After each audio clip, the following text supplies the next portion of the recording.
By clicking on the style icon, you will be able to customize the properties of the text. By clicking font size, you can specify the dimensions of the text. The dimension slider works to increase or decrease the numeric value of the font size. Clicking on the numeric dimension identifier allows to add the value directly to the font size. The standard font size is 15. When you click the global value icon, it returns the numeric value of the font size to the standard value. The bold property is a complete variant of a font's character set that is thicker than the round shape, which is considered normal.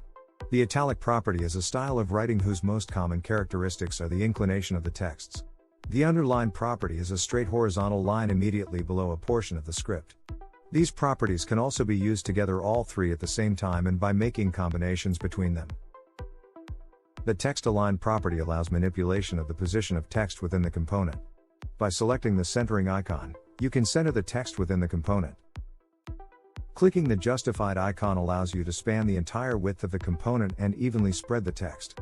When you hit the left aligned icon, you can align the text to the left and does not distribute the text evenly. When you click the align right icon, it aligns the text to the right and doesn't distribute the text evenly. Thanks for watching this video.